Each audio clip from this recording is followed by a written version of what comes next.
Bonjour à toutes et à tous. Aujourd'hui, c'est samedi, comme vous le savez. Eh bien, aujourd'hui, je vais faire un petit direct, comme d'habitude, et de plus en plus désormais. Un petit direct où je vais vous parler d'une association et de la personne qui l'a créée et qui permet à tous ces gens qui font avec leurs mains dans leur boutique des produits d'exception.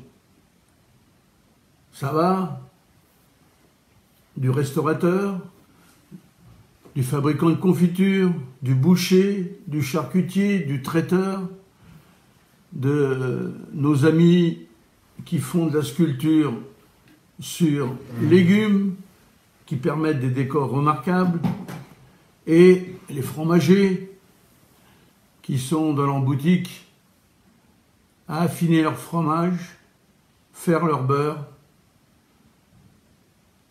et qui n'ont pas les moyens de faire comme ces sociétés de plus en plus monstrueuses qui rachètent ces gens-là petit à petit et qui les font disparaître, comme les tripiers par exemple, que sont les supermarchés ou les grosses usines. Et malheureusement, en rachetant ces sociétés, bien souvent, ces petites boutiques, eh bien, le savoir-faire disparaît et s'estompe et s'estompera dans la nuit des temps. Alors, un chef de cuisine, Jean-Luc Hoche, a eu l'idée de créer une association reconnue d'utilité nationale et est aidé ou a été aidé en cela par l'OMG.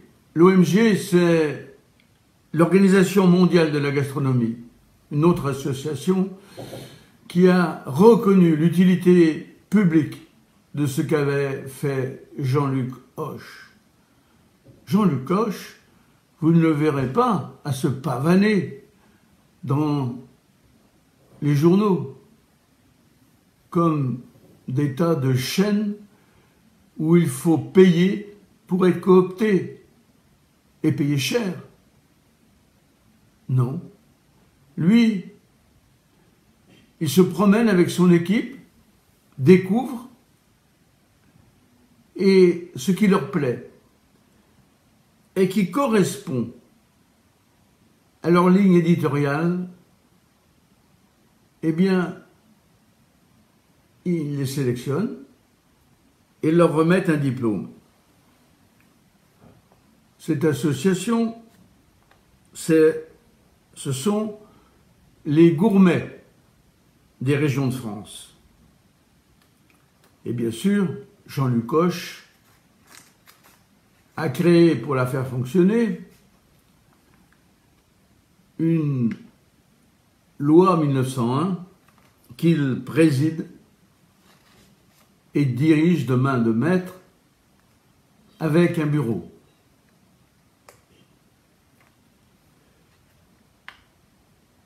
Ils octroient donc chaque mois un professionnel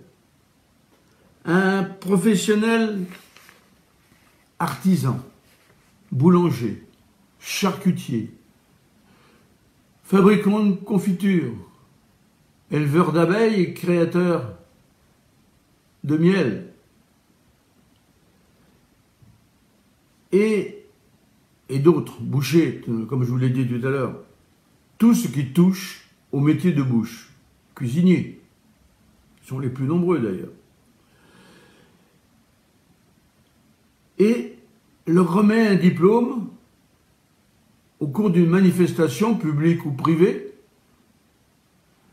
où la presse est présente ou ne l'est pas. et qui est une reconnaissance des règles du métier de chacun et des fabrications qu'il réalise. Ce peut être aussi un viticulteur, un éleveur, un agriculteur. Ils sont la preuve et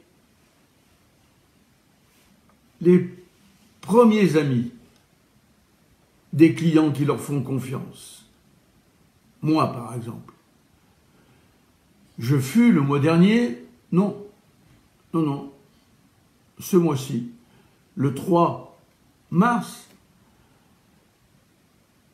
parmi leurs élus, et j'ai reçu le prix d'excellence.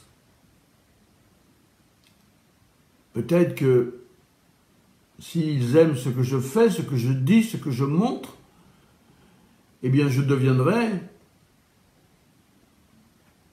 le médaillé d'argent, médaillé d'or.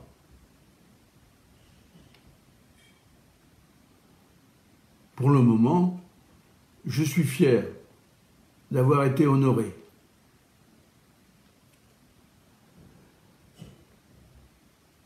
Donc, il participe à différentes manifestations publiques ou privées et remettent à ceux qui le méritent leur précieux sésame, ce trophée que j'ai moi-même reçu au début du mois.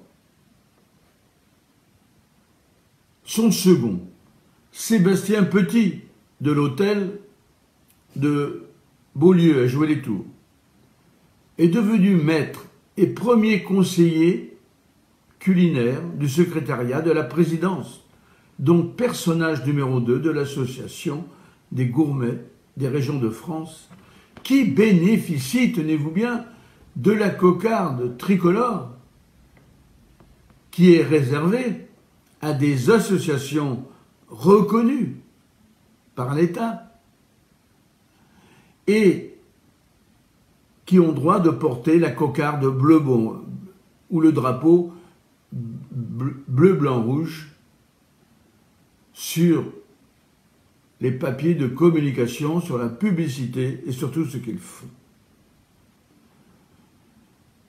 Nous les soutenons, bien sûr, nous, Recettes des Terroirs, The Chef et tous ceux qui travaillent avec moi, pour la qualité également de leur travail.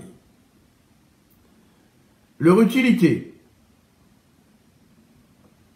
Sébastien ne fait pas que ça. Il est aussi le chef exécutif de l'hôtel du château de Beaulieu à Joué-les-Tours, où nous serons reçus en grande pompe le 4 juin, je crois, au cours du congrès annuel et international 2019, où seront 400 invités prestigieux.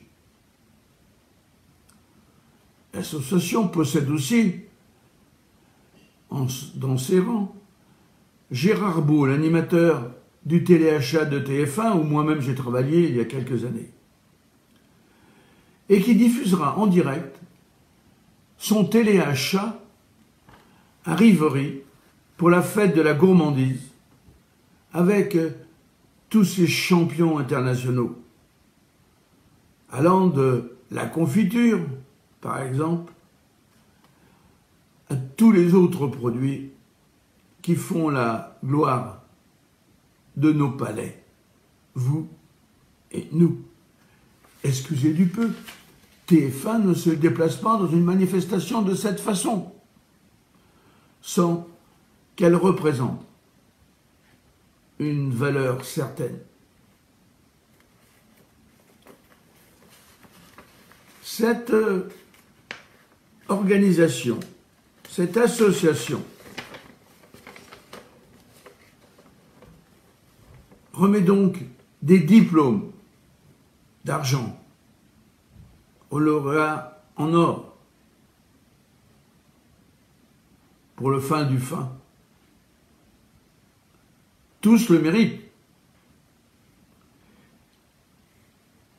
Le bureau va dans chaque département, dans des manifestations gastronomiques. Et ils sont toujours sur la route.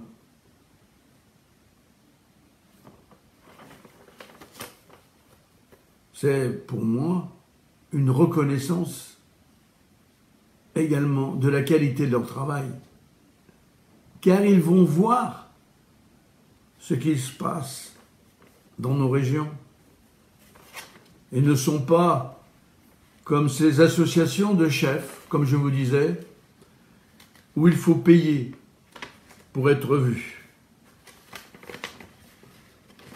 et qui n'apportent rien à ceux qui y participent. Alors nous nous sommes rapprochés pour que les élus de cette association aient une visibilité sur nos pages. Pourquoi? Eh bien, tout simplement pour qu'ils soient vus par nos 2 millions d'abonnés, par exemple. Pour nos visiteurs sur nos pages ou sur notre site internet de chaque département et même d'ailleurs, à l'étranger, au bout du monde, puisque nous sommes vus jusqu'à Tokyo, en Amérique du Sud, en Amérique du Nord, un peu partout. Et parce que nous les aimons, à titre amical, certes, mais aussi pour le travail qu'ils font en profondeur dans le tissu de nos régions. Comment de petits artisans peuvent-ils se faire connaître et se payer des pubs ou des pages entières dans la grande presse nationale, voire internationale? Financièrement, c'est impossible. Alors, si tu ne vas pas à Lagardère, c'est Lagardère qui ira à toi. Eh bien, c'est ce que font les gens des gourmets des régions de France et moi-même, qui s'est associé à leur travail.